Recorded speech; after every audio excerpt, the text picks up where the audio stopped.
विश्रांतीनंतर आपल्या सर्वांचं पुन्हा एकदा स्वागत। राज्यातील कर्जबाजारी झालेल्या सहकारी साखर कारखान्यांना राष्ट्रीय सहकार निधीतून कर्ज देण्यात आली आहेत। मात्र या कर्जांचा दुरुपयोग होतोय, तसेच ही कर्ज वापराविना पडून आहेत असा आरोप आता करण्यात आला आहे।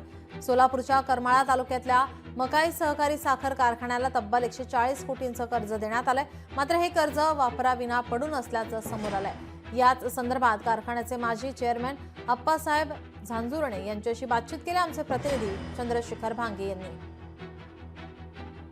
निधीचा वापर योग्य होत नसल्याचा आरोप या कारखान्याचे संस्थापक चेअरमन अप्पासाहेब झांजुर्णे यांनी केलेला आहे। थेट आपण अप्पासाहेबांशी बोलूयात। अप्पासाहेब, 140 कोटी रुपयाचा निधी मकाईला भेटलेला आहे, काय सांगाल?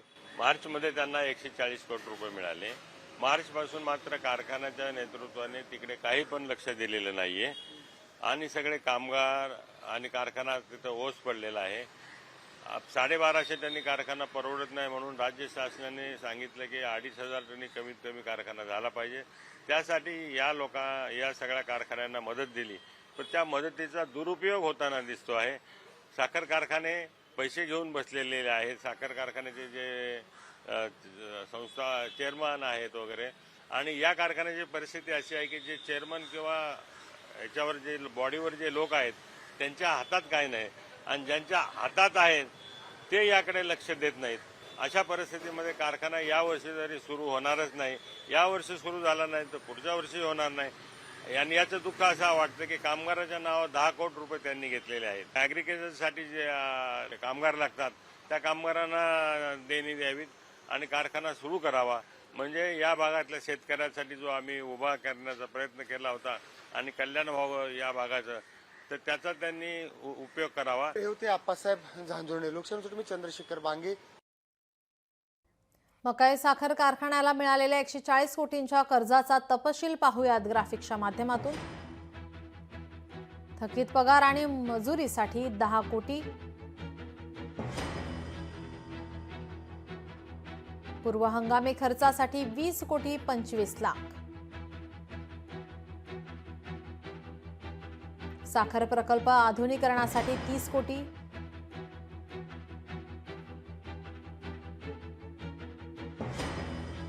आसवणा प्रकल्पाच्या आधुनिकीकरणासाठी 10 कोटी, व्यापारी देणी देण्यासाठी 21 कोटी 29 लाख, महाराष्ट्र राज्य सहकारी बँकेची कर्ज परतफेडीसाठी 48 कोटी 46 लाख। मकाईला 140 कोटी रुपये मिळून सुद्धा मकाईने आम्हाला 1 रुपयाही नाही दिला आणि कारखानाही चालू करीत नाहीत। तर त्याच्या बदल्यात त्यांनी आमचा मोबदला द्यावा आणि नसेल तर कारखाना चालू करावा, नाहीतर मग जमिनी आमच्या परत रिटर्न कराव्यात। एवढी मकाईच्या संचालक मंडळाला किंवा प्रशासनाला आमची कळकळीची विनंती आहे। मागील सीझन 2016 ते 2022 या दरम्यान माझ्या 47 पगारी कारखान्याकडून येणे बाकी आहे। अंदाजे 6.5 ते 7 लाख रुपये संस्थेकडून येणे बाकी आहे।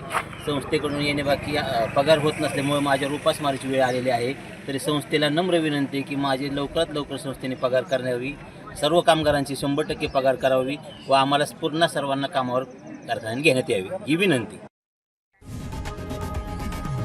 लोकशाही मराठी ऐका, पहा, जागरूक रहा।